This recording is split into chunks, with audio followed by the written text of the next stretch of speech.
On Halloween, little Ben sat sketching iconic roadside buildings, wondering if he should sneak back. Ben's old age didn't fit in, even his kids were bored. He chose music to pass time. Sherry went upstairs with her shell. Sherry found a coat in Grandma's closet, put it on, and blew her shell. Sparkles reappeared, luring city sprites. Grandma noticed when. She caught Sherry in the tub, wearing the coat and sipping water like she was at the beach again. Grandma was furious, ordering them to bed by 4 p.m., then tossing that coat into a group of sprites, thinking they'd found a seal's coat, picked up the discarded clothes. Ben slipped out the window for his escape, with Sherry following. Ben wanted Sherry to go back, but she refused, insisting on going home together. With no choice left, he tethered her along and followed the Sparkles into an alley. The sprites sang around Sherry, completely convinced she was the legendary seal girl. They grabbed her, and poor Ben was dragged along too. Talk about a wild ride. The sprites were happily singing around Sherry, and Ben joined the fun. As long as the seal girl sang while wearing the coat, the sprites could go back to their world. Sounds like a party. But they didn't realize it was just an ordinary coat. Ben told them Sherry couldn't speak, then they knew Mom's stories were true.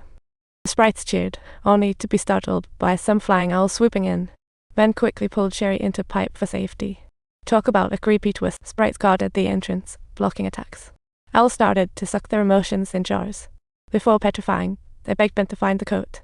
Suddenly, an owl burst in, and Sherry freaked out, blowing her shell. The feelings trapped in jars shattered to the music, and the owls flew away. The sprites worried they'd turn back, urging Ben to escape quickly.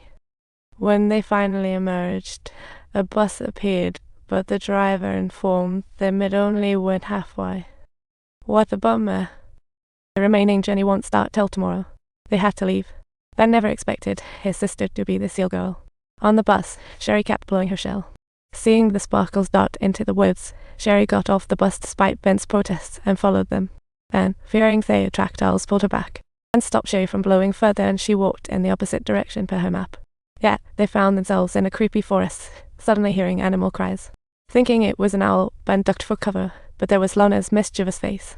She was over the moon, thinking if Lonnie could find them, they could definitely go. But Sherry grew increasingly tired, coughing non-stop, her hair turning white. Ben, heartbroken, put her on Lonna's back and slowed down. Suddenly, a downpour hit. They thought, no stopping now. Sherry slipped off Lonna's back, and Ben quickly hoisted her sister up again. Before the church, there were tons of thorny bushes. Ben gritted her teeth, trying to get Sherry safe inside to escape the rain. Out! Sherry, seeing Ben's injured foot, quietly went out to find some sourwood leaves. They are great for soothing. This gesture eased the tensions, and as the rain poured on outside, Sherry picked up her shell and started blowing again. Magic. This time, Sparkles all moved down the well. Sherry gave the shell back to Ben and jumped in, planning their return. Lonnie anxiously called out, but Ben feared the water.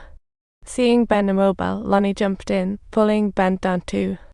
Ben struggled to breathe at first, but thankfully the rope broke, allowing her to float up to the surface and climb onto a little boat.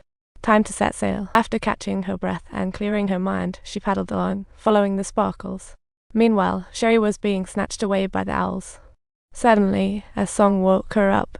An old lady sang in the dark. She vanished into light upon seeing Ben. Both were startled.